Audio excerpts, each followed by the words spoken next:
Astaghfirullahalazim alladzi la ilaha illa anta khalaqtani wa ana 'abduka wa ana 'ala ahdika wa 'adika mastata'tu. A'udzu bika min syarri ma sana'tu. Abulaka bi ni'matika alayya faghfir li fa innahu la yaghfiru dzunuba illa anta. Astaghfirullahalazim alladzi la ilaha illa anta khalaqtani wa ana 'abduka wa ana 'ala ahdika wa 'adika mastata'tu. A'udzu bika min syarri Abu laka bi ni'matika alayya wa abu zambi. Assalamualaikum warahmatullahi wabarakatuh. Bismillahirrahmanirrahim. Innal hamdalillah nahmaduhu wa nasta'inuhu wa nastaghfiruh wa na'udzu billahi min shururi anfusina wa min sayyiati a'malina.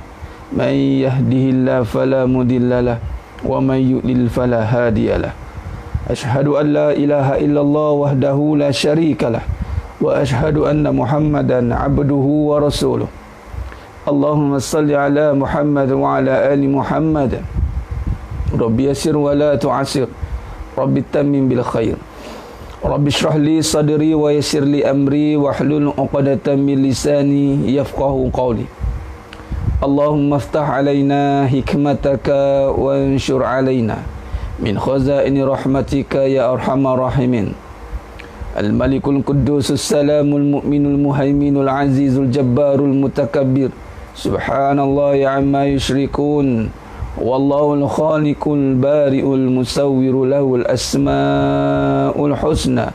Yusabbihu lahu ma fis samawati wal ardh wa huwal azizul hakim. Wala hawla wala quwwata illa billahil aliyyil azim.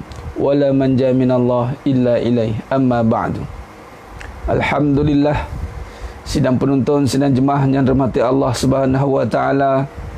Mudah-mudahan kita semua tergolong dalam golongan hamba-hambanya yang benar-benar bersyukur. Amin ya rabbal alamin. Waalaikumsalam warahmatullahi wabarakatuh kepada semua yang memberi salam. Alhamdulillah. Alhamdulillah summa alhamdulillah ala kulli ni'matin wa ala kulli hal. Kita bersyukur pada Allah SWT dengan sebenar-benar kesyukuran. Mudah-mudahan kita benar-benar menghayati makna erti sebenar-benar syukur, yakni berterima kasih banyak-banyak kepada Allah SWT. Terima kasih banyak-banyak. Sebab apa? Sebab Allah bagi kita hidup. Tak ada siapa yang boleh bagi hidup melainkan hanya Allah. Jadi hidup ini ada satu kurniaan yang cukup besar. Tak ada satu pun alat, tak ada satu pun cara, tak ada satu pun benda yang boleh menghidupkan. Tak boleh. Melainkan hanya Allah. Melainkan hanya Allah. Allah saja yang menghidupkan. La ilaha illallah wahdahu la syarikalah lahul mulku wa lahul hamdu yuhyi wa yumit. Bila Allah dah hidupkan kita ni, maka kita berterima kasihlah kepada Allah. Terima kasih sebab Allah hidupkan. Bukan mak yang hidupkan, bukan ayah yang menghidupkan, bukan majikan yang menghidupkan, bukannya manusia yang menghidupkan, bukan Allah Azza wa Jalla. Kalau ini dilihat dengan benar-benar penglihatan yang tembus dengan mata hati, sudah pasti kita tak akan sia-siakan kehidupan yang diberikan ini. Hidup bukan kita punya, Allah punya. Tapi masalahnya, makna kehidupan itu telah diletakkan pada kebendaan. Apa maknanya? Tak hidup saya ustaz, duit tak ada.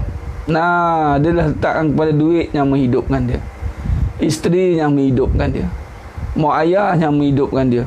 Jadi letakkan perkataan hidup itu pada makhluk, walaupun dalam arti kata indirectly, secara tidak langsung, tetapi sedikit sebanyak mengguncang keyakinan dia nanti. Sebab itu hidup hanya pada Allah. Letak daripada Allah, habis cerita, noktah, khalas, titik. Hidup pada Allah. Selagi ada Allah, lagi tu ada hidup. Selagi ada Allah, aku tak akan mati. Tu maksud dia.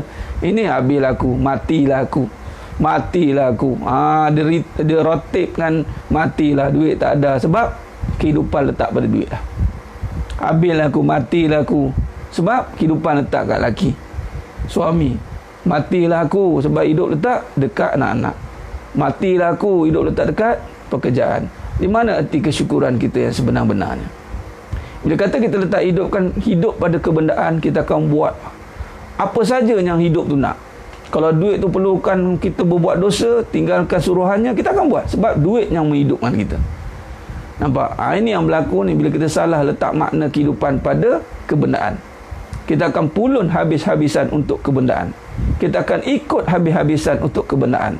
Kerana kita beranggapan kehidupan itulah, benda itulah yang menghidupkan kita. Tanpa sedar, benda-benda ini berlaku menyelinap masuk dalam hati kita. Sebab tu kita kena bersihkan selalu. Kita kena tazkiyah selalu dengan kalimat thayyibah la ilaha illallah Muhammad Rasulullah. Mudah-mudahan sifat-sifat yang tidak pantas, yang tidak sepatutnya letakkan pada makhluk, itu kita boleh kembalikan kepada Allah Subhanahu wa ta'ala. Jadi sedang penonton, sedang jemaah mata Allah SWT, lagi sekali kita dapat bersiaran pada pagi ini. Alhamdulillah, kita dah masuk ke 19 Ramadan Al-Mubarak, Ramadan Karim, Allahu Akram. Terima kasih dan tahniah kepada semua yang sentiasa istiqamah di jalan menuntut ilmu, kerana waktu yang terbaik ataupun masa yang terbaik itu adalah diisi dengan ilmu. Masa yang terbaik, kerana ilmu ini adalah tuntutan.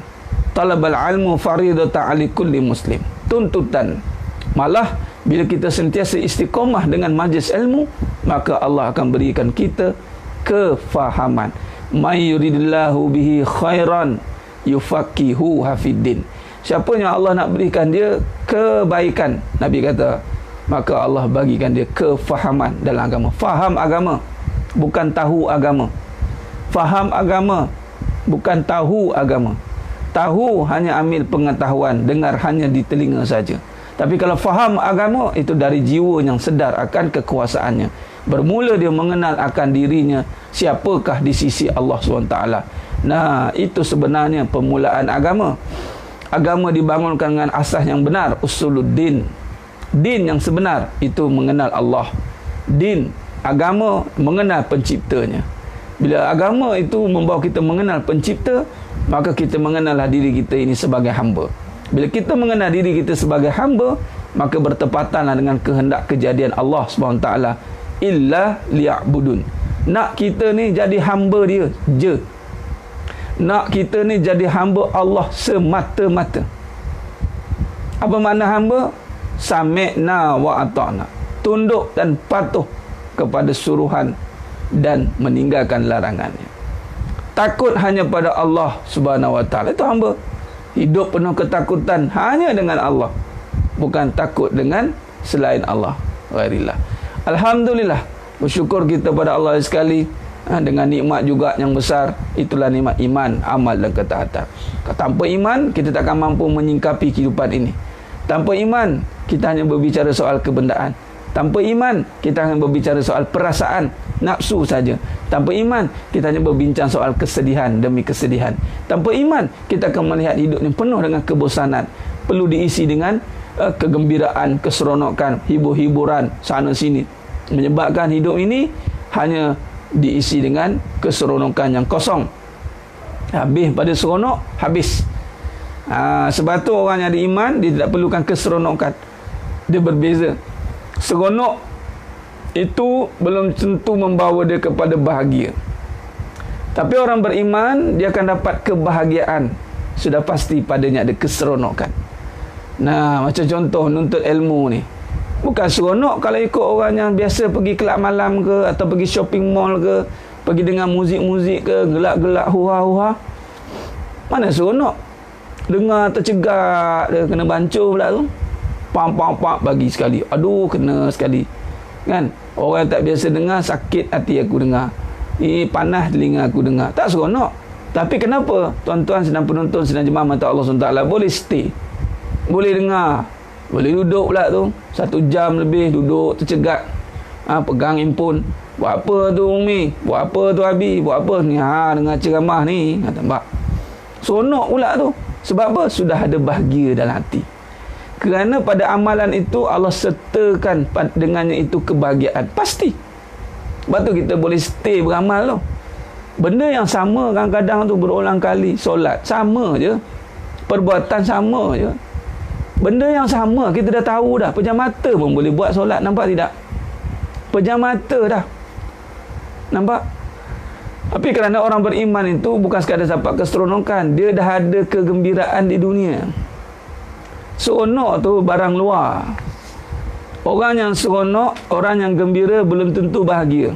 Seronok sama dengan gembira. Perkataan beza ya, gembira versus bahagia. Gembira lebih dalam. Gembira hanya pada luar, bahagia lebih dalam. Bahagia terletak di jiwa, gembira terletak pada benda. Gembira pada benda saja. Kegembiraan itu luaran, kebahagiaan itu dalaman. Orang yang beriman itu sumber kegembiraan dia. Dia gembira. Sebab Allah kata wa basyiril ladzina amanu, kabarkan berita gembira. Tapi kegembiraan orang beriman itu berorientasikan iman. Kegembiraan orang beriman itu apabila dia mendapat kebahagiaan. Bila dia bahagia, dia gembira. Tapi orientasi orang yang tidak beriman ataupun ragu-ragu ataupun syak ataupun munafik, maka kegembiraan dia itu bersandarkan kebendaan, berdasarkan keadaan, berdasarkan perasaan. Maka perasaan itu bila digembirakan, bila dibagi kata-kata yang membuai-buai, gembiralah dia. Mah, abang janji mah, kamulah satu-satunya wanita yang abang cintai dulu, kini dan selama-lamanya. Nah, gembira perasaan tu. Padahal kata-kata itu bertentangan dengan iman.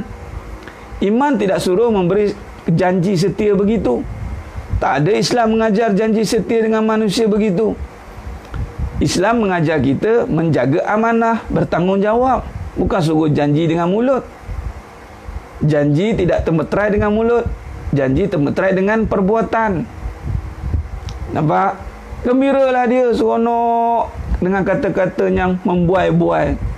Kamulah intan permata, kamulah bidadari syurga abang, katanya. Seronok dengan perkataan tu. Tapi betul tidak dia cakap dari hati.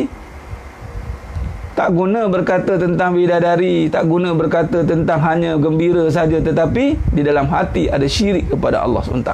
Untuk apa gembira macam tu? Hilang pujian, datang tangisan. Satu masa suami tak puji, air mata meleleh menangis. Abang dah tak puji saya. Kenapa? Saya rasa abang dah ada yang lain. Nampak? Puji-pujian itu sudah hilang. Maka setelah hilang pujian yang membawa pada kegembiraan tadi, maka bertukarlah gembira menjadi sedih. Gembira lawannya sedih. Sedihlah dia atas keadaan. Kita buat baik, orang cerca, orang hina, sedih. Sebab apa? Keadaan. Gembira orang puji, gembira. Tapi kalau misal kata orang beriman itu, dia hanya mendengar janji-janji Allah. Yang mana janji Allah kata, bergembiralah kamu. Ini Al-Quran ni. Inilah Al-Quran. Barang siapa yang berpegang pada janji-janji Allah pada Al-Quran. Inna Allah la yukhliful mi'ad. Allah kata, orang yang beramal soleh, itu aku bagi dia syurga. Gembiralah kamu dengan amal soleh. Tanpa perlu ada kata-kata pada manusia sepatutnya. Al-Quran 30 juzuk dah. Syarat dengan janji-janji Allah. Surah Ar-Rahman, Allah kata. Surah Waqi'ah, Allah kata. Surah Al-Insan, Allah kata. Allahu Akbar. Nah, janji Allah itu yang sebenarnya membahagiakan. Nampak? Janji Allah. Nah, janji Allah itu pasti. Innallaha la yukhliful mi'ad. Tanya pada diri, hari ini kita gembira sebab apa? Kerana janji-janji manusia? Maka kalau janji manusia yang membuatkan kita gembira, sudah pasti kita sedang berpaling kepada manusia, berpaling dari Allah. Abang akan jaga kamu mah. Abang akan jaga kamu mah. Bila dengar abang akan jaga tu, seronok. Tapi betul-betul abang dia jadi jaga terus kat rumah tu. Abang ni nak keluar sikit, bang nak pergi mana bang, katanya. Abang nak keluar lah. Kata abang nak jaga saya. Sudah. Jaga. Jadi jaga terus. Nampak? Sebab penjagaan dia pada kebendaan. Cuba kata Allah jaga kamu. Fi amanillah mah. Abang tak ada ke? Abang ada ke? Bahawa Allah sentiasa ada dengan kamu. Yakinlah bahawa Allah ada sentiasa dengan kamu. Abang hanya ada waktu seketika saja. Mungkin hari ini, mungkin esok, mungkin lusa. Wallahu alam. Kita ada ni, pun dia ada kan. Wah, bagilah kata-kata yang begitu. Memberikan kegembiraan bersandarkan keimanan, kebahagiaan. Bila kegembiraan itu bersandarkan kepada keimanan, maka kegembiraan dia tulen, berpanjangan. Nampak? Bagi kata-kata manis, mana orang yang pernah, ialah yang apa nama, gumi-gami ni, polistrin, dah kahwin baru bagi tahu saya kena begini, saya tidak diadili ustaz, begini, saya gini, si tama dapat tahu kena kurung kat rumah. Saya cakap tak dapat dia nak nolong, sebab lepas jadi baru tahu. Lepas tu mengajilah dulu ni, datang ke laki kat depan mengaji, tak pun ajak semua mengaji sekali. Sebab apa? Janji setia, gembira itu di mana? Yang bakal tu pun dibuai dengan gembira. Nanti kita ni begini cerita macam-macam. Kau dia takkan boleh kahwin begitu. Memang Allah jodohkan, sudah pasti. Tapi Allah bagi akal untuk menilai. Tapi sudah pasti kata-kata yang tak apa, kita kahwin dulu. Kak kamu abang settle, kak kamu abang settle. Lah sekali dia kena settle dengan akak dia yang sulung. Nampak? Habis tak ada ilmu. Dah jadi konflik macam tu, nak tak nak kena balik pada ilmu sebenarnya. Sebab tak ada kefahaman. Buat tak ada kefahaman, habislah. Saya dah kata dah, poligami ni untuk orang yang expert dalam mendidik. Kalau tak expert, jangan buat. Nak buat juga, silakan. Nampak? Tu gembira. Yang isteri utama masih lagi terbuat dengan janji setia gembira dia. Janji.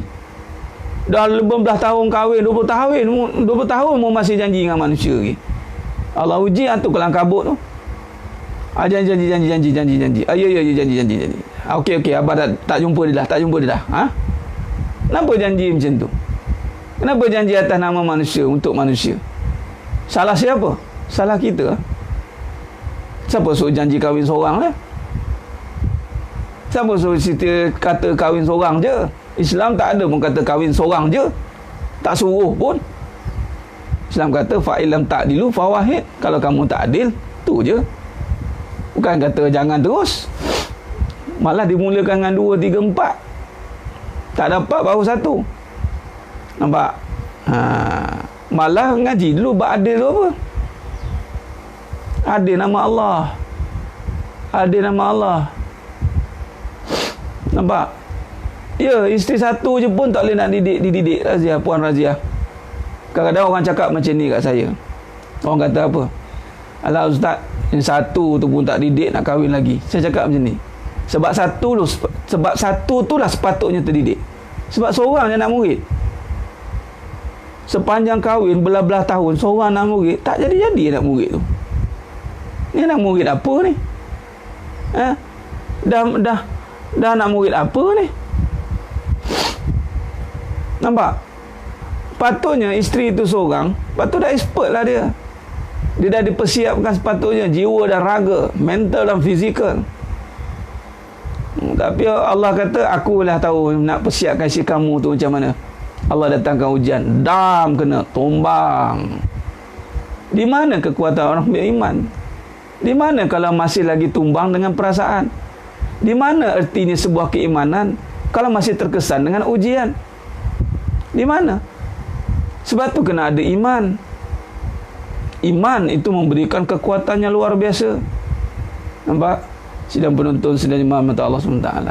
Sebab tu perlu dipersiapkan. Jangan bagi kata-katanya hanya bermain perasaan, gembira saja. Jangan buaikan manusia ini dengan kegembiraan. Dunia kegembiraan. Nampak? Apa asas kegembiraan itu? Kena tanya. Kamu gembira hari ini kenapa? Tanya. Awak gembira dengan aku ni kenapa? Tanya isteri tu. Saya gembira sebab abang. Sebab apa gembira? Sebab abang. Sebab abang setia dengan saya. Tak payah cakap itu. Kamu telah ditipu. Patutnya. Yang satu tu macam berbini dua. Sebab tak pandai didik lah tu. Minta maaf cakap. Patut didik lah sungguh-sungguh. Patut satu tu selesai lah. Seorang je. Tak ada isu patutnya. Tak ada isu. InsyaAllah. Orang beriman tak ada masalah. Melainkan isteri tu tak beriman.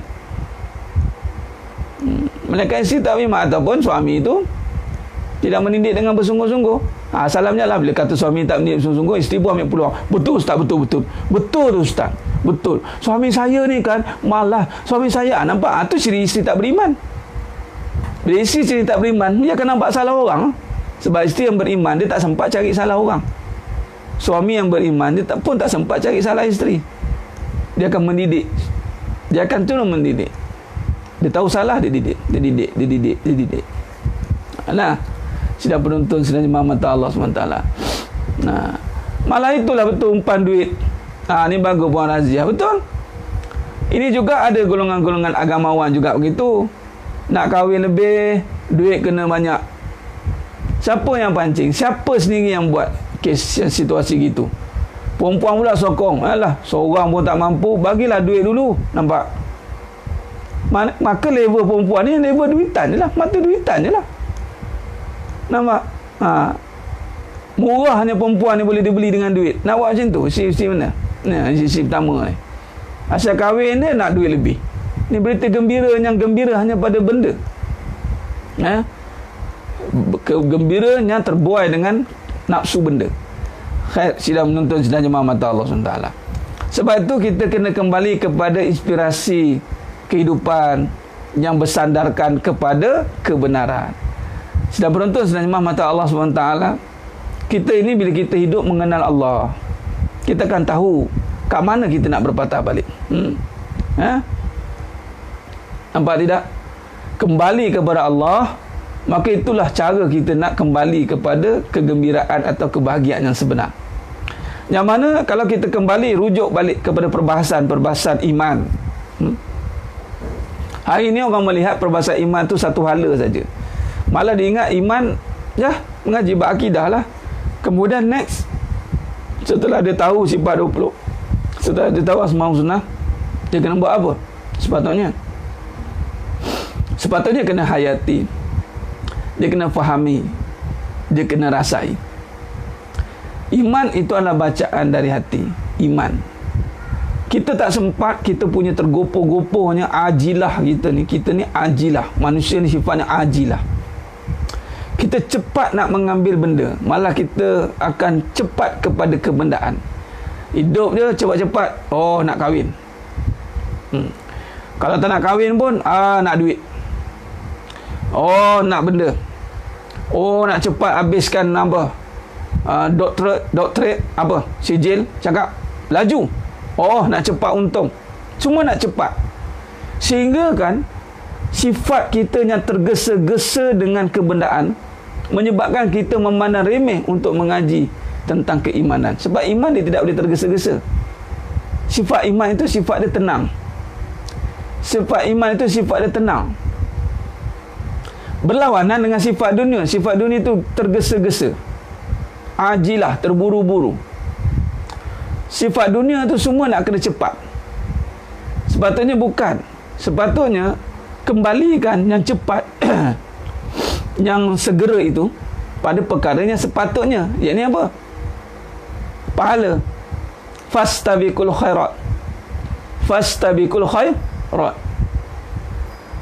Ya, memang kena cari ilmu dulu. Malah bukan sekadar cari ilmu, menghayati ilmu, mengamalkan ilmu.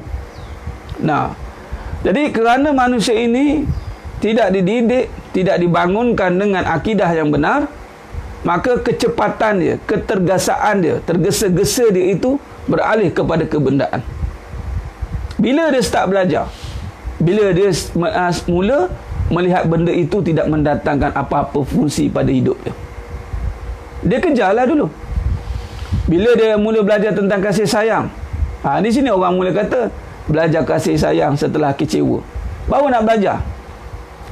Bila nak belajar tentang erti kekayaan, setelah diuji dengan kemiskinan. Sedangkan Allah tidak suruh begitu sebenarnya. Allah suruh kita hari ini kembali kepada iman dulu. Zalikal kitabu la raiba fihi hudal lil muttaqin alladzina yu'minuna bil ghaib. Nampak? Alladzina yu'minuna bil ghaib. Beriman kepada perkara gaib. Gaib ini bukan benda hantu jin balang tanah gaib ini atau benda ala gaib. Gaib ini adalah benda yang tidak terlihat kasat mata. Yang tidak mampu dilihat kasat mata, itulah je yang lebih gaib daripada segala yang gaib. Itulah Allah, ghaibul gaib. Mata kasat tak nampak. Maka sebelum kita masuk atau melangkah ke gerbang kehidupan ini, ingat, kita berurusan dengan semua yang gaib-gaib. Wallahi. Sebagai contoh, kita nak masuk ke gerbang pekerjaan. Kita nak masuk ke gerbang perniagaan. Kerja ni dalam konteks adat. Adat kerja lah. Padahal semua kerja. Amal. Tinggal lagi kita nak masuk ke gerbang duit. Senang cerita straightforward lah. Nak cari duit. Ada kerja yang tak ada duit. Lepas tu memandangkan ni mata duitannya pasal kita cerita nak cari duit. Sebelum nak masuk cari duit, dia kena menghayati gaib. Sebab duit tak akan datang bergolek. Duit bukan tiba-tiba datang bergolek. Sebelum nak masuk ke alam perkahwinan, dia kena gaib dulu. Dia kena yakin pada gaib. Sepatutnya. Apakah? Bukan suami itu datang tiba-tiba. Sebab di sebalik yang zahir itu adanya gaib. Di sebalik yang zahir adanya gaib. Dan syarat dia kena percaya yang gaib dulu. Ada kita buat. Ini kita recall balik. Kita murajaah balik. Kita bagi build up balik hati kita. Menambahkan lagi yakin kita. Memantapkan lagi, memasakkan lagi keimanan kita, insya-Allah. Ini dia punya CP dia, SOP dia. Malah kalau pergi pada kaedah saf, siddiq. Siddiq itu gaib. Sebab itu, mula-mula sekali jangan belajar tengok benda. Tengok nama. Nama ni tak ada pada benda. Nak tengok macam mana, Ustaz? Tengoklah dengan ilmu. Allah. Jangan buta kayu. Faham? Tengok dengan ilmu. Ilmu je akan menyuluh balik penglihatan kita yang buta tu. Ilmu apa? Nama apa? Nama Allah. Nak pergi cari duit, kita tahu duit tu ada je. Kita lupa duit tu diadakan. Ketika proses duit diadakan, macam mana proses ada duit? Kita tahu kerja je. Masuk kerja adalah duit. Usaha kuat-kuat adalah duit. Siapa kata? Kalau kata usaha kuat-kuat ada duit, orang angkat batu kontraktor tu paling banyak duit. Dia kena angkut pikul batu. Orang yang buruh kasar tu. Buruh kasar tu patutnya banyak duit. Kalau dia kerja kuat-kuat, kena pandai Ustaz, kena pandai bawa aja duit. Belajar tinggi-tinggi lah sampai profesor. Jadi dekan kau paling tinggi. Jadi jutawan. Sebab banyak duit. Kadang-kadang orang kata pula, tak payah belajar tinggi-tinggi, SPM boleh jutawan. Dah pula. Dah downgrade pula. Belajar tinggi-tinggi. Masuk universiti buat apa? Bukan boleh berata pun. Tengok tu orang tak lepas PM pun. Tu darjah 3 je. Pula. Dah confused. Aku nak mana ni? Nak mana ni? Padahal dah latih nak duit. Nampak? Lain sekali belajar memang fikir nak duit. Tak. Yang penting duit. Yang penting ada duit. Ada kedudukan kata. Nampak? Dia bukan tiba-tiba datang menggolek. Dia bukan datang menggolek. Dia kena di sebalik yang zahir ada yang gaib. Syarat dia mesti percaya pada gaib dulu. Sebab tu orang beriman sepatut mengungguli keduniaan ini. Sebab dia mengungguli proses. Orang beriman sepatutnya takluk dunia ni. Bukannya orang bukan beriman. Tak payah nak terpekik. Kita kena kuasai ekonomi. Kita kena kuasai. Tak payah terpekik macam tu.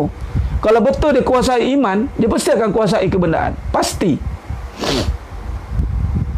Pasti dia akan kuasai kebendaan. Kalau betul dia kuasai kasih sayang, pasti dia akan kuasai isteri dia. Kalau betul dia kuasai kasih sayang, pasti dia akan boleh taat dengan suami dia. Tapi cerita dia gaib tak ada dalam hidup dia. Maka ciri orang beriman pada gaib gagal. Sedangkan Al-Quran mengatakan zalikal kitabu la raiba fihi hudal lil muttaqin alladzina yu'minuna bil ghaib wa yuqimunas shalah. Baru solat. Solat amalan itu didirikan dengan keimanan, bukan solat dengan sekadar buat solat. Nampak? Sebelum kita masuk ke gerbang kebendaan, pasti kita kena meyakini yang gaib. Kehidupan ini penuh dengan yang gaib. Semua yang gaib. Kita tak tahu besok jadi apa. Boleh lagi kita jauh daripada Allah. Boleh lagi kita lari daripada yang maha gaib. Ghaibul gaib. Sidang penonton, sidang jemaah mata Allah SWT. Kegagalan kita hari ini dalam keduniaan itu kerana kita gagal menguasai yang gaib. Itu je. Boleh kaji tuan-tuan sidang jemaah mata Allah SWT kalau nak kaji tentang cerdik pandai. Cerdik pandai ni, itu hari Ustaz Aun ni ada cerita tentang jenius, budak-budak jenius. Kaji tentang budak-budak jenius yang jenius-jenius dulu tu, mana dia pergi? Mana dia pergi? Nah, mereka sudah mengungguli kehidupan ini ke? Ataupun sekarang ni mereka sedang mencari-cari erti kehidupan? Nampak? Jadi hari ini, sebab itu akhirnya yang mengungguli kehidupan adalah yang orang yang percaya pada gaib. Orang beriman, sebab tu orang beriman akan kembali mengungguli. Beruntunglah orang jadi orang beriman. Sebab tu Allah kata, beruntunglah orang beriman itu. Wal asr innal insana lafi khusr illa alladhina amanu. Beruntunglah orang beriman, dia tak akan rugi. Dia tidak akan rugi. Orang yang tidak memantapkan keimanan dia, satu masa dia akan kecewa. Tunggu masa je. Kita tunggu masa, dia akan satu masa dia akan kecewa. Dia akan terduduk kecewa. Kita tengok nanti. Tak payah doakan pun. Tak elok pun doa buruk untuk orang. Tak payah. Sesiapa yang tidak menguasai gaib, yang ini tidak menguasai keimanan, tidak perhalusi keimanan, tidak menghayati keimanan, maka satu masa dia akan berada dalam kehancuran.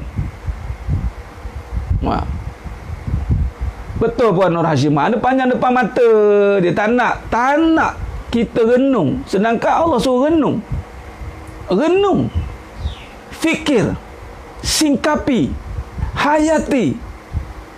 Dengan ilmu hakikat kedua, insya-Allah lah kita boleh singkap lah dengan ilmu Allah ni. Duit, bukan cerita bab duit. Bab kata arwah atuk saya. Arwah atuk saya milioner. Tapi tak mewaris lah kat cucu, dia bagi ilmu lah. Arwah atuk saya milioner. Umur 58. Siapa yang boleh berniaga start umur 58, 55, 58 macam tu? Orang berniaga umur 55 tu, kalau fikir tak logik, susah nak jadi jutawan tu. Sama dengan Kentucky Fried Chicken kan. Ni tak payah tu Kentucky, ni atuk saya, ni arwah atuk saya. Bayangkan. Umur 55, meninggal umur 83 tak silap. Milioner. Bayangkan, niaga kontraktor. Soalan pertama yang ditanya kepada saya ketika saya nak ceburkan juga dalam bidang perniagaan, sebab seronok Nabi niaga.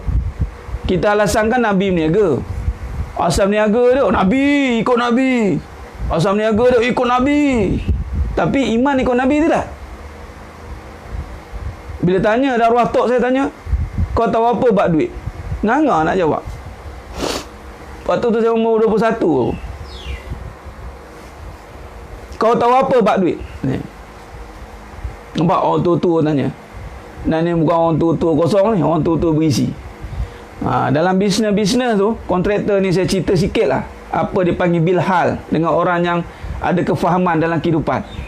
Dalam sibuk-sibuk, kontraktor pukul 6 balik rumah dah. Pukul 7 keluar dah. Pukul 7 balik keluar, pukul 6 balik. Sempat pergi ladang lagi, tengok ladang dia. Kemudian sempat jadi nazir masjid lagi belah tahun. Sempat lagi. Malam steady, tak ada kelang kelibut. Steady. Nampak? Allahumma salli ala Muhammad. Semua cash. Rumah cash, kereta cash. Mana ada hutang? Ni arwah atuk saya. Yang mana dia kerja kerajaan, pencen tali air. Umur 55 baru start niaga. Tapi kerana keimanan luar biasa, selalu diingatkan makna tu, faham makna tu katanya. Ni belayah saya. Makna tu, makna katanya. Nampak? Dia suruh tanya makna. Kau faham makna kan? Kau tahu apa bab duit? Nganga tak jawab. Tahu apa bab duit? Alhamdulillah. Bila kita renung-renung, rupanya ada benda yang di sebalik duit itu. Kita hari ni tahu itu je, kita tahu benda duit je. Tapi di sebalik duit kita tak tahu. Maka macam mana nak kita inspirasi hidup ini kalau kita masih terhijab dengan benda? Nampak? Jadi dia bagi tahu dah, alhamdulillah dapat. Nampak? Kau tahu apa bab duit? Dia tanya, kau tahu apa bab duit? Kita hari ni tak peduli, yang penting cari duit. Orang tua-tua dulu kaji dulu baru buat. Tahun 2001 dah di juta-juta dah. Transaction 2 juta, 3 juta tahun 2001. Orang kita tergidik-gidik lagi, terkial-kial lagi selepas zaman recession tu. Nampak? Tapi amalan arwah jangan main-main. Saya tengok balik, dia percaya pada gaib. Dia percaya pada yang gaib. Bila pergi pada yang gaib, mana pertama sekali keimanan luar biasa. Orang beriman dia tak tergesa-gesa, hidup dia tenang dia. Arwah tak saya, hidup saya tenang. Dan saya sendiri sempat melihat corak kehidupan arwah. Belajarlah. Kita ni yang paling penting bila duduk dengan orang-orang yang alim ni, orang yang faqih ni, kita tengok corak hidup dia. Kadang-kadang ilmu yang ada dalam buku tu tak sempat nak habis cerita, tapi yang paling penting ilmu dalam kolbu dia. Ilmu dalam kolbu dia tu kena kita serapi. Dia panggil bilhal, dengan keadaan. Minta nasihat-nasihat hikmah dia. Minta dia doakan kita. Itu paling penting. Ilmu dalam buku kita boleh baca, kita boleh buka sekejap lagi. Kitab lambat-lambat nak buka. Tapi kalau tak ada bimbingan jiwa, tak boleh. Tak nampak dia punya hikmah dia. Jadi bila dia berhadapan dengan orang-orang yang faqih, yang alim ni, tengok cara hidup. Yang pertama saya bagi tahu, tengok cara hidup dia. Macam almarhum Tuan Guru Datuk Ismail kamu kan, dia terus bagi jadual terus.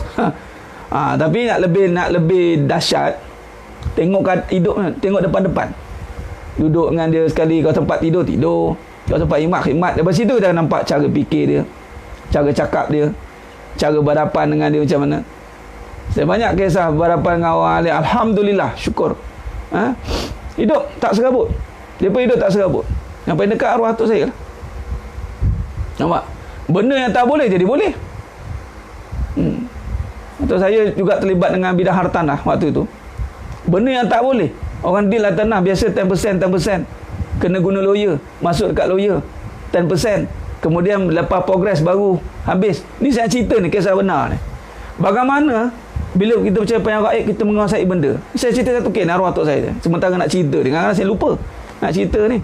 Bukan senang nak cerita, bukan suka-suka nak cerita, tapi sebab ada kaitan dengan tajuk kita bincang ni, iaitu Al-Mu'min. Al-Mu'min yang memberi keselamatan dan inspirasi dengan As-Salam juga. Al-Mu'min dan Al-Muhaimin. Ada 3. Al-Mu'min, Al-Muhaimin. Saya gabungkan terus. Yang memberi keselamatan, orang yang memberikan keselamatan. Ni dia. Arwah atuk saya ni, satu projek tu dia deal. Ni ayah saya cerita pula. Ayah saya pula yang cerita, yang menguruskan arwah atuk saya, dan saya tengok sendiri. Benda yang tak boleh jadi. Seorang klien yang nak beli tanah, dia yang uruskan, klien yang uruskan. Bukan kita, patut kita lah yang uruskan klien ni dah.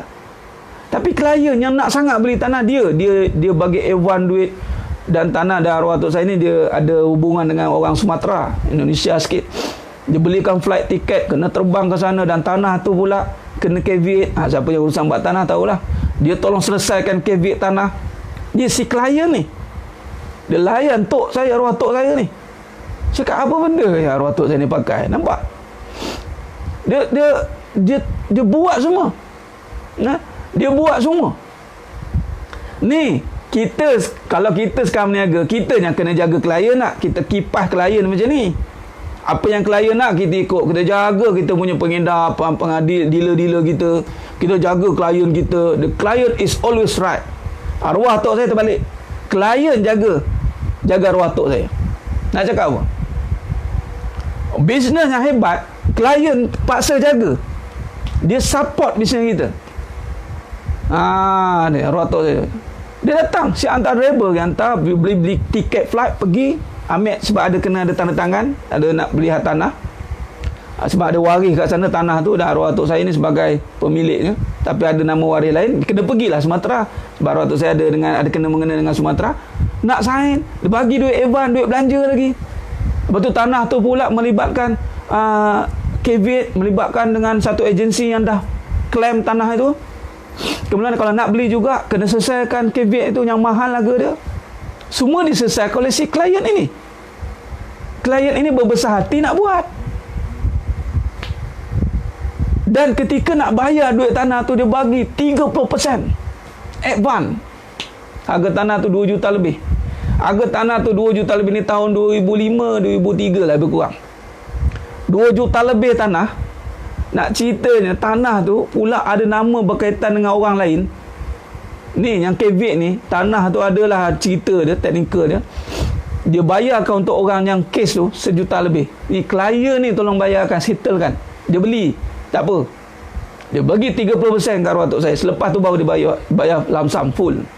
Mana ada staggered. Kita kadang-kadang kena staggered, tunggu proses. Dah, lump sum, boom, settle. Bayangkan. Ini yang berlaku. Saya tengok balik, Allah Akbar. Tak jumpa lagi pasien macam ni. Memang.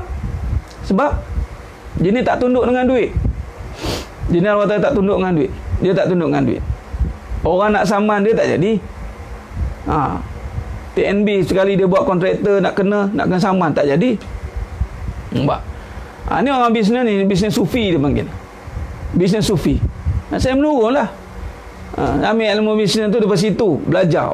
Dengan sebab memang Islam masuk di Nusantara ni dengan berdagang.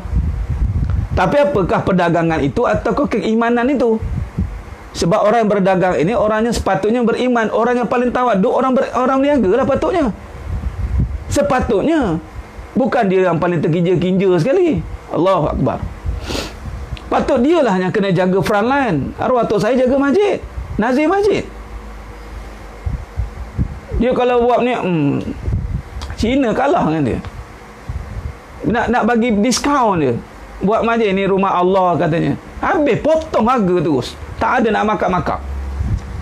Nampak? Subhanallah. Jaga Allah lah jaga kita. Benar tuan-tuan. Dan ini satu perkara inspirasi yang kita boleh lihat pada manusia yang memiliki sifat as-salam. Satu, kita cerita pasal as-salam. Hatinya bersih. Tak ada nak dengki orang. Orang dengki kat dia, dia maafkan. Tak ada nak gaduh dengan orang. Tak ada. Malah ketika meninggalnya arwah tok saya tu, ramai datang ceritakan bahawa ni arwah tolong ini. Tak cerita, orang tak tahu dia tolong. Lepas meninggal keluar cerita, satu-satu keluar, pop keluar. Nampak? Lepas tu al-mu'min, al-muhaimin, kehadiran beliau menyebabkan terpelihara orang sekeliling dia. Sebab daripada sifat al-mu'min ini memberi keselamatan. Nampak? Orang yang percaya pada gaib ni, bila dia percaya pada yang gaib, maka Allah akan turunkan sifat mukmin pada dia. Maka al-mu'min, orang mukmin tu sepatutnya orang selamat dengan dia. Sebab tu klien tu selamat dengan arwah tok saya. Nampak? Ini kita takut klien hilang. Kita kena jaga dia ni, takut hilang ni. Tak. Dia datang cari arwah tok saya. Dia bayar semua premium, dia bayar caveat, dia bayar semua, dia bagi pula advance 30%. Semua dokumen ada kat ayah saya. Boleh tengok siapa yang ada masa tak datang lah. Tengok si transaksi tu. Allah punya kuasa tunjuk. Dan memang cash lah waktu tu. Rumah cash, apa semua cash lah. Millionaire. Bayangkan. Nak pula tanah dekat Kuang dulu tu. Siapa kena Kuang Sungai Serai tahulah. Orang kata jutawan segera. Kerajaan negeri ambil beli tanah kat situ. Nampak? Lokasionnya patut saya pilih tu semua yang strategik ni. Allah Akbar. Macam mana dia boleh tahu? Kerana dia percaya pada yang gaib. Dia percaya pada yang gaib. Ini inspirasi daripada orang yang duduk pada kebesaran Allah. Jadi sedang penonton, sedang jemaah mata Allah SWT. Jadi sepatutnya begitulah kita. Kita hari ini bila kita nak berurusan dengan dunia, pastikan kita menjadi orang yang mukmin. Orang mukmin ni kita yang memberi keselamatan pada dunia. Maksudnya kita yang membawakan kemakmuran pada dunia. Itu orang mukmin. Bukannya kita makmur dengan dunia. Ulang lagi sekali. Orang mukmin sepatutnya kitalah yang memberi keselamatan pada dunia. Itu tugas orang mukmin. Kitalah yang membuatkan kalau duit ada kat tangan kita, selamat. Selamat.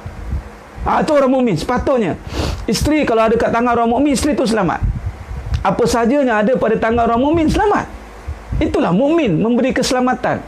Bukannya selamat dengan dunia. Oh, ada duit baru selamat. Kalau ada duit baru selamat, maknanya apa? Maknanya dia akan kumpul duit. Dia akan kejar duit. Dia akan kejar duit. Nah, orang mukmin dia menyelamatkan dunia itu. Allah bagi dia sebagai khalifatul fil ard. Itulah dia islahul dunia. Dia menjaga, dia memperbaiki dunia. Kalau Nabi SAW rahmatan lil alamin, adanya Nabi, dunia terpelihara. Allahu Akbar. Patutnya kita inspirasi daripada mukmin ini, yakni kata Imam Ghazali Taala, kalau benar kita ni orang mukmin, orang selesa dengan kita. Sekarang semua renung. Banyak orang selesa, customer selesa tak dengan kita. Kalau yang berniaga, customer selesa tak dengan kita. Mulut laser, selesa benda, kerja nak action je, menyembah benda pula tu. Kamu lah tak selesa customer tu buatnya, puji lebih-lebih, sehingga kan Allah cemburu. Nampak? Isteri kita selesa tak dengan kita? Yang isteri pula, suami selesa tak dengan kita? Ke suami dalam ketakutan sekarang? Cek balik. Bang, abang ni duduk dalam ketakutan tak dengan saya ni bang? Kalau abang takut dengan saya, abang cakap bang. Mak ayah kita, anak lelaki, mak ayah kita selesa tak dengan kita? Selesa tidak? Selesa tak untuk disuruh-suruh? Kadang-kadang tak selesa kan mak ayah ni anak lelaki. Mak ayah tak selesa tu nak suruh anak lelaki. Sedangkan anak lelaki tu boleh disuruh bila-bila masa ikut suka mak. Itu sepatutnya. Tapi sebab mak tak selesa. Sebab apa? Sikap anak tu membuatkan mak tak selesa. Mak, saya sibuk mak. Saya isteri 4 mak. Saya isteri 4, bisnes lagi. Lepas tu saya persatuan JKK lagi. Saya pula gini, ada kedudukan mak. Jadi kalau mak nak, boleh. Tapi mak kena tahulah anak mak ni sibuk. Jadi mak tak selesa. Berbalik dengan arwah atuk saya ni. Arwah atuk saya dengan mak ni, dengan adik-beradik kampung, dengan ipar, dengan semua, dia jaga, cukup jaga. Keluarga cukup jaga. Dan ini memang boleh terlihat orang dulu-dulu punya style. Kan compound, duduk kan compound kan. Duduk dekat-dekat. Kampung dekat-dekat. Kalau beraya sini, habis semua tempat beraya. Itulah di Paya Gombak tu. Nampak? Jadi sedang penonton, sedang nyembah mata Allah SWT. Jadi orang mukmin ini, dia kena ada sifat orang duduk dengan dia, dia selesa. Sebab apa? Macam mana nak orang duduk dengan kita dengan selesa? Kita tidak boleh ada kepentingan dunia dalam hati kita. Kalaulah orang itu duduk dengan kita dan orang tu tak selesa, makna kita ada kepentingan dalam hati kita. Ada benda yang kita sedang nak pada orang tu. Adalah kita nak ngending ke apa ke, Allah tahu. Hati ni, Allahumma salli ala Muhammad. Benar Puan Janita Harun. Orang mukmin, cuba tengok Nabi Sulaiman AS. Betul? Dalam satu perarakan berjalan ni, Nabi Sulaiman AS kalau berjalan tu, semua tentera turun. Datang, boleh tak? Kalau bayangkan kita lah, tengah jalan ni, kita VVIP, ada budak melintas ataupun ada benda-benda hal-hal kecil berada di depan. Biasanya, ni contoh, kita suruh ke tepi tak? Kita akan suruh ke tepi, ke tepi. Tapi Nabi Sulaiman AS tak, berhenti. Semua berhenti. Sebab Nabi Sulaiman dengar semut bercakap, ke tepi, cepat masuk ke dalam kawasan kamu, sebab nanti tentera Sulaiman akan datang, habis kita dibijak. Dia tak nampak kita, tapi Nabi Sulaiman ada mukjizat. Nampak orang beriman? Tengok orang beriman, semut sekecil-kecil itu pun boleh dihormati. Itu dipanggil ihsan kepada binatang, akhlak kepada binatang. Nampak? Berhenti bagi laluan. Apa berhenti tunggu tu? Semua melintas tu. Boleh? Kita tak, apa ni yang menghalang aku ni? Baru ada jawatan sikit, apa yang menghalang aku? Dia siapa ni? Tepi. Sombongnya kita tak? Tapi kalau ada yang sifat mukmin, dia akan memberi keselamatan. Selamat dia. Sebab tu inspirasi mukmin itu datang daripada inspirasi al-mukmin, Allah yang maha memberi keselamatan. Sebab tu bila kita mendalami, menghayati, menjiwai sifat-sifat kehambaan, kita menanggalkan sifat-sifat keakuan, Lalu sedikit sebanyak dia akan menyerap sifat-sifat kekuasaan Allah melalui, lagi sekali, jalan-jalan nubuah. Mesti melalui Nabi SAW. Mesti melalui jalan Nabi SAW. Maka bila kita tengok ikut jalan Nabi SAW, maka sifat itu akan meresap dalam hati kita. Bila sifat meresap dalam hati kita, maka dia akan memberikan keselesaan pada orang lain. Kata Nabi SAW dalam satu hadis, riwayat Tabrani, man kana yu'minu billahi wal yaumil akhir falyaman jarahu wa bawa'iqahu. Yang bermaksud, barang siapa yang beriman kepada Allah dan hari akhirat, maka berilah rasa aman kepada tetangganya dari kejahatannya. Nampak? Tetangga pun ambil kira, jiran sebelah, tetangga jiran sebelah, mana orang dekat dengan kita. Mana masuk hari ini adalah orang dekat dengan kita. Siapa yang beriman kepada hari akhirat, pastikan orang terdekat dengan dia aman dengan dia. Pastikan. Isteri, pastikan suami aman dengan dia. Ini tugas berat. Suami, pastikan isteri aman dengan suami. Anak-anak, pastikan mak ayah aman dengan kita. Pastikan. Jangan sampai rasa tak selesa. Tak selesa. Padahal anak lelaki ni tak terputus tanggungjawab, walaupun janggut panjang sampai ke pusat, walaupun isteri 4 orang, dia tak boleh jadi alasan. Mak is number one. Apa maksud number one? Yang utamanya Allah suruh. Allah suruh, bukan meletakkan. Jangan mana-mana meletak kalau Allah tak letakkan. Yang ini Allah dah letakkan. Kenapa letak? Allah letak. Suami number one. Kenapa? Nabi letak, Allah letak.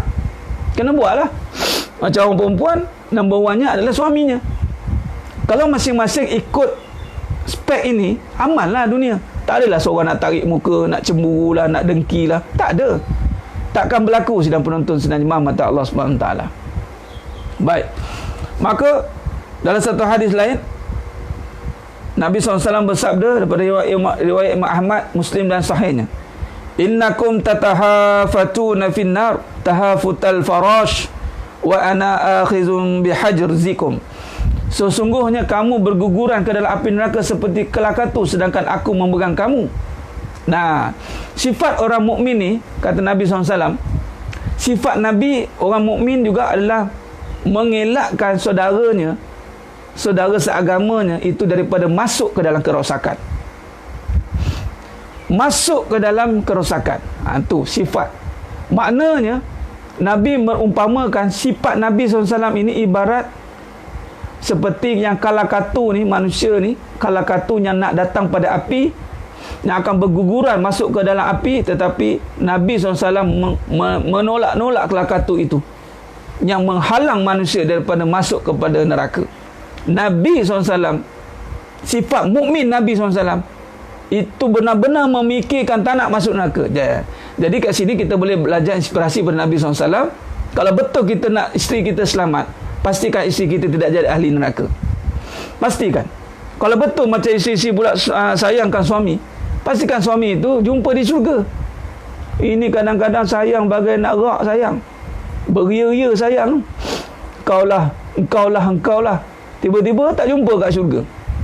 Allah Akbar. Di mana erti setianya kalau di syurga tidak jumpa?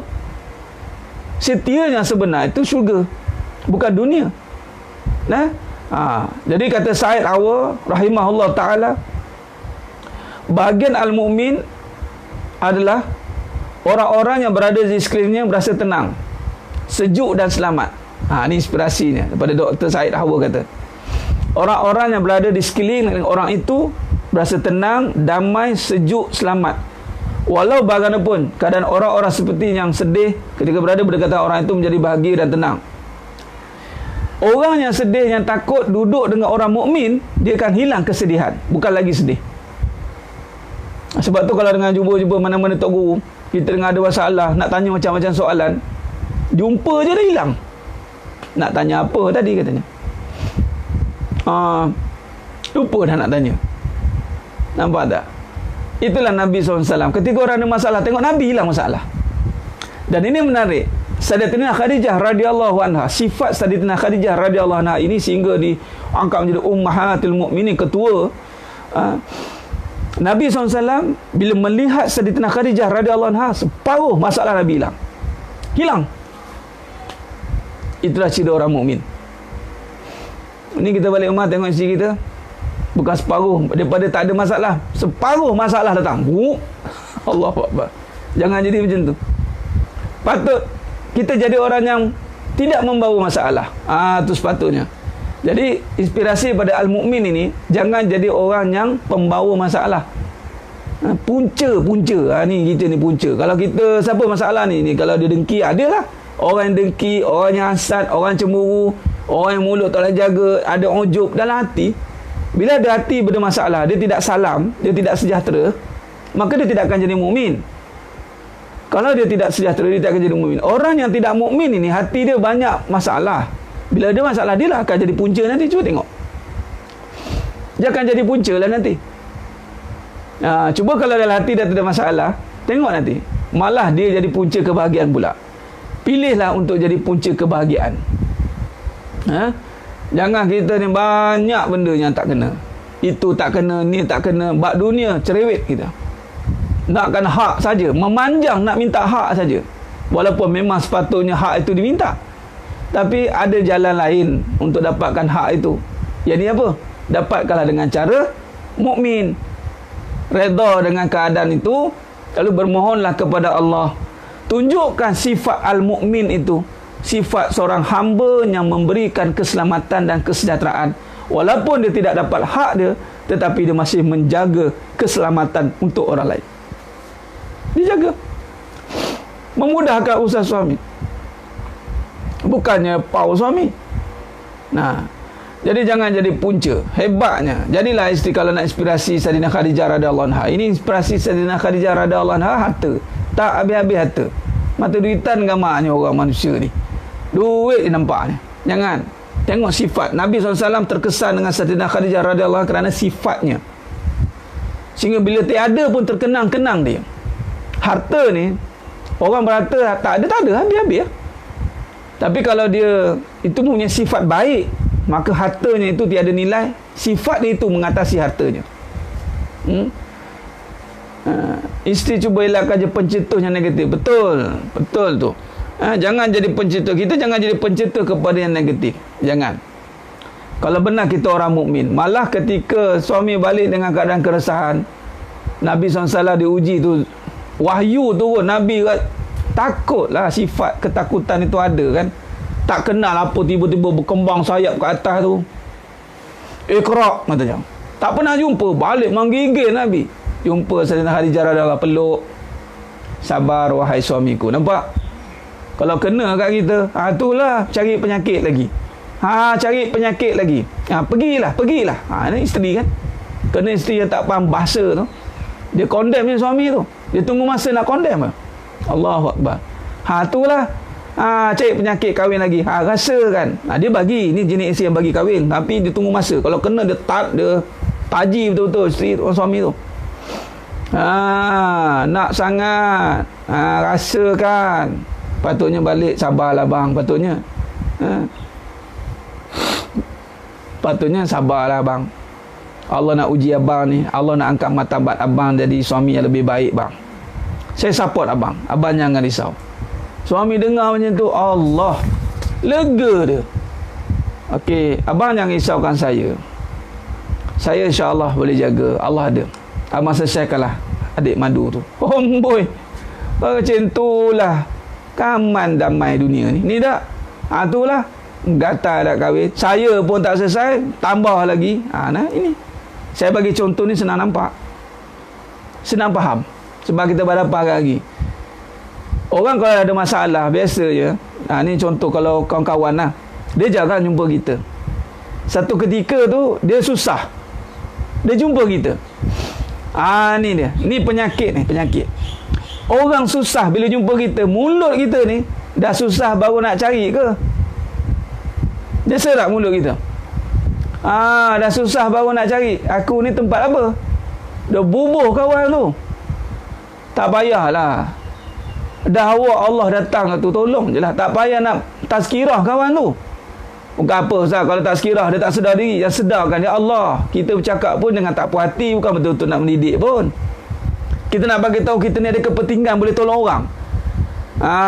Bila susah baru cari aku, kata. Sebelum ni kat mana kamu, kata. Bawa kawan tu diamlah dia. Tak selamat kawan tu. Tak selamat kawan tu datang. Dah memanglah pun time susah lah cari. Tak apalah. Kita ni ada mentaliti. Dan senang kena cari juga. Ada niat. Dah senang cari apa? Tak apalah, dah senang. Dan patut kita bersyukur. Di saat susah kita diperlukan. Orang beriman kena macam tu. Di saat susah orang cari kita. Baguslah. Manusia yang paling banyak manfaat pada manusia lain. Nah, dia bagi orang ada masalah, kita bagi lagi cukup-cukup. Rasakan. Itu bukan orang mukmin. Orang mukmin dia menenangkan. Meh datang. Malah kita terima orang yang bermasalah pula. Kita terima orang yang bermasalah. Contoh sekolah saya. Sekolah menengah agama Negeri Seratus Furqan. Adalah parent-parent yang tanya, Ustaz, anak saya ni tak pandai Ustaz anak saya boleh ke Ustaz? Boleh ke belajar kat sini? Boleh ke? Saya tanya, bila lagi nak belajar? Dan tak pandai lah belajar. Kalau dah pandai nak ajar buat apa? Ada yang mengangkat baca tu. Tapi Alhamdulillah boleh dah baca Quran dah. Mengangkat. Jenis yang tak ada basic. Biasa nak pilih yang high class kan. Mesti syarat. Ustaz, macam mana nak masuk syarat sekolah? Masuk je. Yang penting nak belajar, niat kerana Allah betul-betul. Mak ayah pun sama kena belajar sekali. Baik Ustaz. Tak ada syarat mesti gini. Mesti budak pandai. Kan ada. Orang tengah ada masalah datang. Terimalah. Terima. Terima. Orang yang bermasalah, terima. Itulah agama. Bukan buang orang yang masalah. Kalau buang dia, ke mana dia nak pergi? Melainkan kalau dia ni benar-benar bermasalah, dia buat dia menghentam kita, dia cucuk kita cukup-cukup, dia panggil apa nama dia, orang yang memberikan ancaman. Itu tak boleh lah kan. Tapi kalau datang dengan masalah, dia dah silap, dia dah dosa, dia datang, orang mukmin terima. Sebab dengan sifat Allah kan, menerima kesalahan. Tak apalah, tak apa. Nak masuk sekolah lain tak dapat, semua dah tinggi-tinggi. Lepas tu saya cakap, jangan tengok begitu. Jangan tengok begitu. Masuk je, belajar insya-Allah. Tu cara dia. Jadi kesejahteraan. Ketika orang bermasalah, terima. Anak bermasalah, terima. Isteri bermasalah, terima. Suami bermasalah, terima. Itulah orang mukmin. Orang tanya, kenapa Ustaz bermasalah selalu ada dengan saya? Sebab kita orang mukmin dikelilingi oleh masalah. Sebab orang mukminlah akan menjadi penyelesaian pada masalah. Sebab tu Nabi SAW berada di tengah-tengah jahiliah. Dia sangat manusia, umat di dalam bermasalah. Nampak tidak? Sidang penonton, sidang jemaah mata Allah SWT. Nampak? Di saat Nabi berada di tengah-tengah kemelut permasalahan, orang mukmin takkan lari daripada masalah. Siapa lari daripada masalah, aku tak mau dengar ni. Yang ni tak mau dengar, yang tu tak mau dengar. Haknya ni jangan sentap, yang ni tak mau dengar. Itu orang mukmin. Itu orang pura-pura. Pura-pura bahagia. Ada masalah cuba nak tanya, tahu tak apa, tak sempat tanya, kena zas. Ya, sebab itulah orang agama ini memang dikelilingi dengan masalah. Tapi orang beragama tidak bermasalah. Orang bermukmin tidak bermasalah. Sebab tu kita kena jadi orang mukmin. Sebab memang akan ada masalah datang pada kita. Sekarang dah dapat jawapan kenapa masalah datang pada kita. Sebab kita orang mukmin. Orang mukmin sahajalah yang layak diberikan masalah kerana dia tenang, dia selamat. Orang yang tak selamat bagi masalah lagi membawa masalah. Dalam masalah orang pun bermasalah, dua kali masalah. Nampak? Ya, ada juga apabila orang terima belajar, memang kalau adab berguru tu memanglah kita akan tengok yang dipilih tu, kita tengok kesungguhan dia. Tapi bukan tengok dengan kelemahan dia. Sebab yang nak belajar ni semuanya lemah.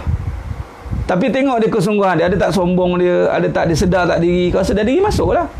Anak saya tak pandai Ustaz. Ada. Anak tu pula nak anak masuk. Apa masalahnya? Sebab tu kita hari ni saya bagi tahu kan, hanya orang yang layak saja diuji. Sebab dia orang yang sejahtera. Orang yang sejahtera sajalah akan dikelilingi dengan masalah. Sebab dia orang yang menyelesaikan masalah. Macam ambil contoh bengkel lah. Bengkel, engineer, pomen, kereta yang atas semua kereta rosak-rosak. Sebab apa semua kereta rosak? Sebab dia dah repair kereta tu. Masalah tu ialah ujian tu masalah lah. Tapi kenapa? Sebab orang mukmin, orang yang sedih datang pada dia menghilangkan kesedihan, bukan menambah lagi. Yang lebih parah, orang tak ada apa-apa masalah, duduk dengan kita bermasalah. Elok-elok kawan tu tak ada apa-apa masalah, kehadiran kita membawa masalah. Hati-hati. Ini lagi tak boleh pakai. Jangan. Tak ada inspirasi al-mu'min dan juga al-muhaimin. Al-muhaimin, ya. Sudah pasti orang mukmin ni memanglah, sebab dia nakkan sifat tu Allah punya, mestilah kena banyak berdoa, sebab sifat tu semua dari Allah. Ud'uni astajib lakum. Nampak? Siapa yang lari daripada masalah, dia bukan orang mukmin. Siapa yang lari daripada masalah, dia bukan orang mukmin tau. Contoh Nabi SAW ketika berhijrah, tahun kedua hijrah, di saat bulan puasa, berlakunya peperangan. Bermulanya episod syariat peperangan. Dan siapa yang lari dari medan peperangan tanpa sebab, maka hukumnya adalah bunuh. By hook, by crook, kata orang Jawa. Sama ada balik dengan kemenangan atau mati syahid. Itu saja diberikan pada para syuhada. Mana boleh mundur? Betul, orang mukmin, orang hebat. Dia takkan lari. Dia takkan nak seronok-seronok je. Dia betul-betul berhadapan kenyataan. Sebab tu hanya orang yang benar-benar hebat saja akan diberikan masalah. Itu je. Tak boleh lari. Sebab tu saya katakan, hanya benar-benar layak berpoligami saja yang berpoligami. Yang tak nak masalah, tak payah. Duduk sorang-sorang kat situ. Duduk kat hutan sorang-sorang. Jangan campur orang. Dengan orang ni tak kena, dengan orang ni tak kena. Saya silap duduk hutan pun, orang hutan lagi. Orang hutan tak tahan dudukkan dia, katanya. Perangai dia teruk pada orang hutan, dia pun lagi. Nampak? Kita ni berhadapan dengan masyarakat. Bila hadapan masyarakat, macam-macam karenah ragam manusia ada sekeliling kita. Kalau kita jadi orang beriman, orang mukmin dan muhaimin, yang memelihara. Yang ni asma seterusnya adalah yang memelihara. Yang ni mengawasi dirinya. Yang mana memelihara aib-aib masalah orang itu. Jangan jadi buat mulut. Nampak? Ni cara belajar asma ni. Nampak? Biasa kita belajar asma, kita akan sebut kalimah, sebut. Tapi tidak baca dengan hati. Kali ni kita baca betul-betul. Apakah masalah yang berlaku dalam hidup kita kalau kita tak pakai sifat yang ada ni? Macam tadi mukmin. Kalau kita tak pakai sifat mukmin, maka orang keliling akan huru-hara. Maka sesiapa yang pakai sifat mukmin, dia akan memberi keselamatan kepada orang sekelilingnya, dan ditambah dengan sifat al-muhaimin, yakni yang maha memelihara. Dia memelihara pula aib-aib orang sekelilingnya. Dia menjaga. Nampak? Malah duduk dengan orang itu, maka keburukan si kawan ini tertutup. Sebab tu penting pilih orang duduk dengan siapa ni. Kalau duduk dengan kelab malam, maka jadilah dia kelab malam. Kalau duduk dengan orang minyak wangi, maka wangilah dia. Kalau duduk dengan orang yang tukang besi, maka dapatlah haba besi dia. Macam itulah. Kalau duduk dengan orang mukmin, al-muhaimin, maka terpeliharalah dia. Orang takkan nampak dia jahat, walaupun dia jahat. Contoh. Ini orang pergi kelab malam. Duduk dalam hutan, kawan dengan beruk. Beruk pun tak nak kawan, puan, Mak Umi. Beruk pun tak nak kawan dengan orang yang tak mukmin ni. Maka binatang tak suka duduk dengan orang yang hati resah. Tak percaya, tengoklah. Binatang akan datang dengan orang yang hati tenang. Hati resah dia takkan datang. Binatang lagi cepat detect hati. Balik tengah al-muhaimin tadi. Contohlah, orang balik pada kelab malam pukul 3 pagi. Dia ni pergi kelab malam ni, tahajud kat kelab malam. Tiba-tiba satu masa nak balik, dia sakit perut, dia singgah masjid. Tapi kawan ni, orang semua kenal dia ni kelab malam. Satu kali tu dia singgah masjid. Dia singgah masjid bukan apa, sakit perut. Maka salah seorang jiran nampak si fulan ni keluar pada masjid. Maka jiran pun kata, alhamdulillah, berubah dah si fulan tu. Pukul 3 pagi balik pada masjid. Nampak tak kesan tempat ataupun orang ni akan memelihara orang jahat, walaupun dia jahat. Tapi orang baik, orang yang mukmin ni atau yang baik ni, kalau dia salah letak pula tempat dia, katalah dia pergi ke tempat yang jahat, ni Al-Muhaimin ni, dia zigzag, dia cross.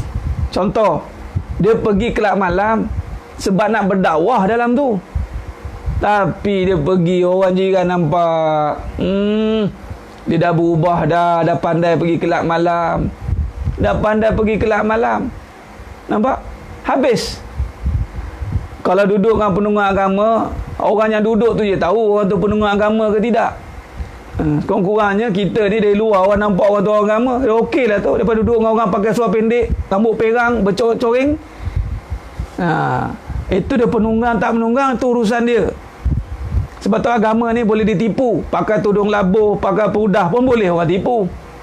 Pakai serban, pakai jubah, boleh orang tipu. Tak apalah, nak tipu dengan alat luaran saja, silakan. Tapi boleh macam tadi, orang kelab malam, orang jahat balik pergi masjid nak buat nak sakit perut, macam tu lah. Dia tak guna pun manfaat tu. Masjid tu tidak ambil manfaat sebagai pergi tandas. Macam tu lah orang penunggang agama. Sama lah kita pun orang kelab malam juga. Orang kelab malam duduk dengan orang yang penunggang agama contoh. Sama lah, kita pun tak dapat manfaat. Tapi orang nampak lah pada luar, dia ni bagus ni, dia ni bagus ni, padahal jahat. Tapi kalau benar-benar kita ni orang mukmin dan muhaimin, kita pula yang tahu keburukan orang. Di sini inspirasi Al-Muhaimin mengatakan bahawa, kata Imam Ghazali rahmatullah, mengawasi dirinya hingga mengetahui segala rahsia diri yang disertai pembinaan akhlak dan waspada terus-menerus akan kecelakaan keburukan orang. Dia mengawasi dirinya, mengawasi diri dia dulu daripada terikut keburukan orang dan mencari keburukan orang. Itu orang muhaimin. Dia tak akan tajasus, tak ada. Dan dia tahu, tak apalah, dia memelihara. Dia tidak akan, pertama dia dah memelihara diri dia daripada kerosakan tadi. Dia pelihara diri dia daripada kerosakan, dan dia akan memelihara orang lain daripada turut rosak. Dia sifat orang muhaimin ni. Dia tak ada, kalau orang kata nak buka cerita orang aib, dia tutup. Malah dia tak akan melihat keburukan orang, dia tutup. Dan dia pula menjaga. Sebab apa? Kalau dia melihat keburukan orang dan bercerita, maka keburukan diri dia pasti terbuka. Pasti. Ketika kita membuka aib orang, maka aib kita turut terbuka. Saya bagi contoh mudah je. Contoh, kita nak cerita keburukan orang, dengan kita kena buat reaksi buruk juga. Kalau kita cerita kebaikan orang, kita terpaksa tunjukkan reaksi baik untuk cerita. Dia ni lembut, dia ni bagus, nampak? Tapi kalau nak cerita buruk orang tu, kau tahu dia ni, nampak? Dengan reaksi mukanya buruk, dengan badannya buruk, kata-katanya buruk. Sebab nak cerita benda buruk, semua kena buruk. Maka orang ni bukan orang yang memelihara diri dia dan memelihara saudaranya. Maka orang begini bukan orang yang muhaimin. Gagallah dia menjadi hamba Allah. Ingat, sifat-sifat Allah Ta'ala ini sebenarnya ujian untuk kita, sama ada kita benar-benar mengimaninya atau kita membelakanginya. Kata Said Hawa rahimahullah ta'ala, Allah Subhanahu Ta'ala memberikan seseorang kekuasaan. Allah bagi, setengah tu Allah akan berikan, Allah lebihkan dia dari sudut kekuasaan. Maka dia wajib menjalankan kekuasaan itu untuk kesejahteraan di dunia dan menegakkan ajaran agama. Pelihara kuasa yang diberi.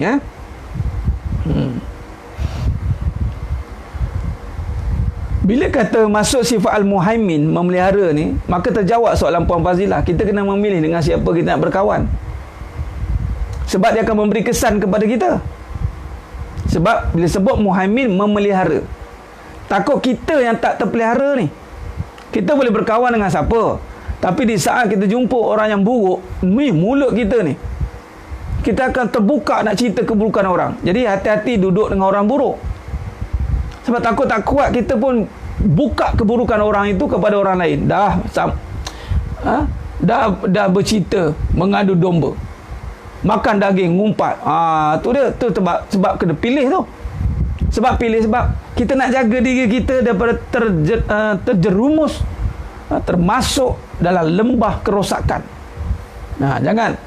Kalau nak berdakwah lain. Kalau Puan Fazilah berdakwah lain. Berdakwah lain. Berdakwah kena dakwah semua. Kalau niat nak berdakwah, tafadhal mashkura. Silakan. Berdakwah tak boleh pilih-pilih siapa. Itu tadi al-mu'min. Dia boleh mari. Siapa yang ada masalah mari. Itu sifat pendakwah tu al-mu'min. Orang mu'min adalah orang yang pendakwah. Mu'min dan muhaimin. Ketika dia berdakwah, pada sama dia kena memelihara diri dia daripada fitnah dunia. Tu fitnah dunia lah. Kena pelihara diri dia daripada fitnah dunia.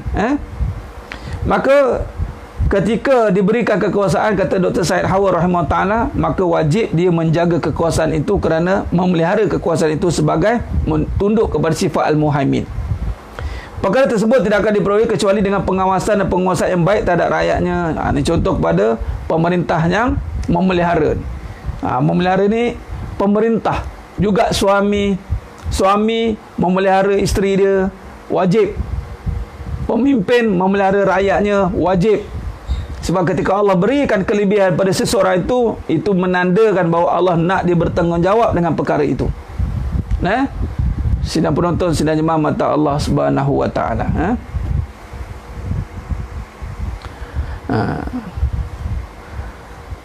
Menyelamatkan diri pada kerosakan itu penting. Kalau kata memilih hijrah untuk keluar daripada situasi itu lebih baik, maka hijrahlah. Tapi yang lebih penting hijrah diri. Hijrah diri, bukan hijrah tempat. Ubah diri tu. Diri ni ubah. Kalau kita lari daripada contoh, saya bagi contoh, kahwin senang lah. Kahwin lagi senang faham. Cerai. Okey, katalah suami yang pertama tak bagus. Dia isteri ni cerai. Tapi perangai isteri tak berubah, dia kahwin kedua sama je. Walaupun dia berhijrah suami, perangai tak berubah, sama je. Sama dengan suami pun, dia bercerai. Perangai tak berubah, dia kahwin lagi. Perangai masih sama. Walaupun bertukar-tukar isteri, perangai sama je. Sama je, dia tak ada apa-apa pun. Berubahlah 1000 kali pun, kahwinlah dengan 1000 orang. Kalau masih orang yang sama, perangai yang sama, maka 1000 tu siasat rosak semua. Sebab tu yang paling penting, ubah diri tu. Jangan kata laki tak bagus, dia pergi kahwin yang kedua.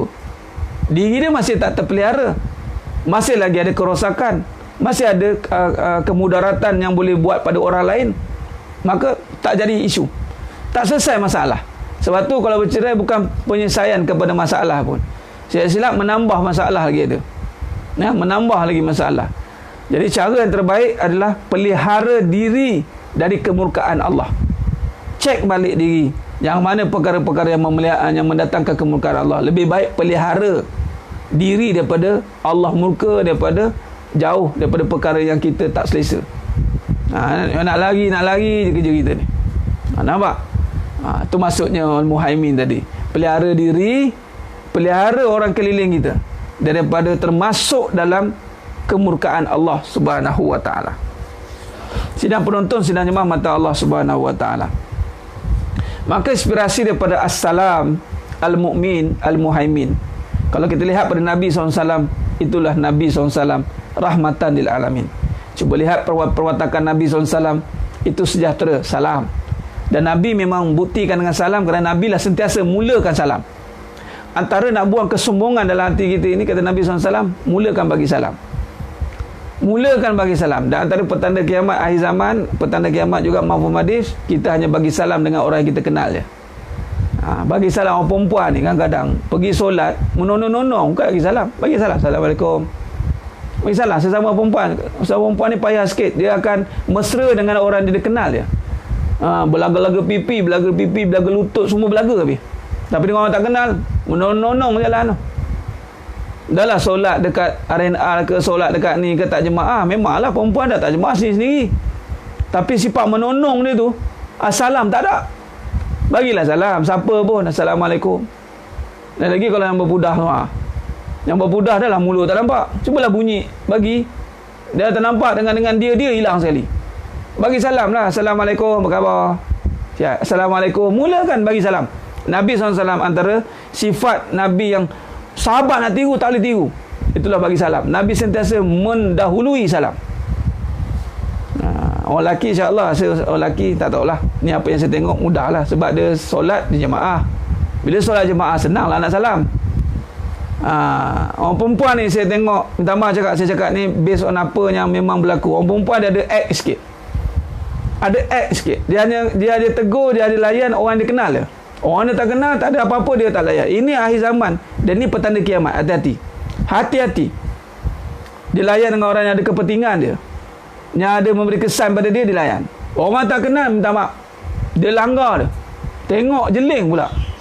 Jeling lagi ada. Atas bawah. Depan apa? Nak tackle laki aku. Itulah skeptikalnya. Allah payahlah orang lelaki ni. Bila orang lelaki beratlah suami-suami nak jaga isteri-isteri ni. Ya Allah. Jangan dia sebab sombong. Masukkan salam dalam hati dia. Nabi SAW suka salam. Salam. Sekarang zaman PKP nak salam pula dah takut-takut dah pakai tangan. Tapi mulut boleh kan? Assalamualaikum. Kawan tu tengah ada masalah, kita doa kan dia, salam sejahtera atas kamu. Waalaikumsalam warahmatullahi. Kan doa tu bagus. Assalamualaikum. Masuk rumah bagi salam. Assalamualaikum. Jangan menonong ni masuk. Kalau ada orang bagi salam, Assalamualaikum warahmatullahi. Abang Malik ni. Kalau tak ada orang, baca Assalamualaikum ayuhan Nabi warahmatullahi wabarakatuh. Nampak? Betul orang perempuan. Bukan malu berlebihan. Malu tak bertempat. Tapi datang dia punya regu, hilang. Hilang malu. Datang regu, hilang malu. Habis keluar semua. Hati-hati. Ada jumpa. Bagi salam dia berselisih, nampak? Betul. Ini perempuan sedang penonton, sedang jemaah mata Allah SWT, boleh kaji sendiri saya cakap ni. Nampak? Bagi salam orang tak kenal, tengok kita semacam je, ustaz. Siapa ni bagi salam? Itulah dia, itulah zaman akhir zaman. Sebab tu kita kena ubah. Masukkan salam dalam hati. Itu cara. Yang kedua, al-mu'min. Pastikan orang selesa dengan kita. Orang selesa dengan kita. Orang selesa dengan penampilan kita, orang selesa dengan diri kita, dan paling penting, orang selesa dengan amalan yang kita lakukan. Jangan kita terlampau dah pakai kan? Dah pakai semua ni. Tengok orang lain atas bawah. Orang lain tak selesa. Orang lain tak selesa dengan kita. Yelah, kita datang kan berjubah semua contoh. Datang. Orang lain rasa tak selesa. Patutnya Islam itu memberi keselesaan. Mari. Tafadhal. Mana mungkin kita ada sombong sikit kat situ. Mungkin yang pakai pudar, pakai jubah, jumpa orang yang pakai skirt, pakai tudung belon. Pergi dakwah orang macam tu. Jangan dah tengok apa ni ahli neraka ni. Jangan. Depa tak selesa tengok kita pula. Kita pun tak selesa tengok dia, dah tentu arah dah. Macam mana nak dakwah orang macam tu? Hati-hati. Hari ni contoh orang lelaki, jemaah tabligh contoh, dakwah orang lelaki. Orang perempuan yang pakai macam tu nak dakwah macam mana? Nampak tidak?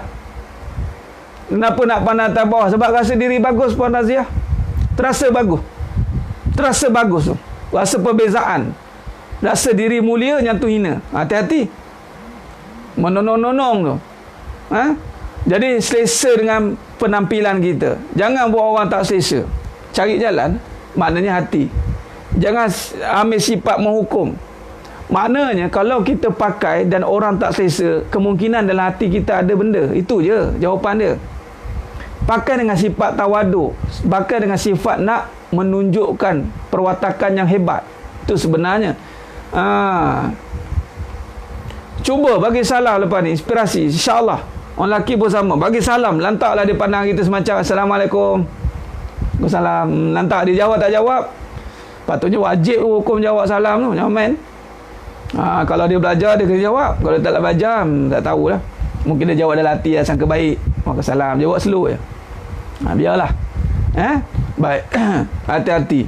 Ramai orang perempuan, minta maaf cakap, perhatikan siapa nak tegur tu.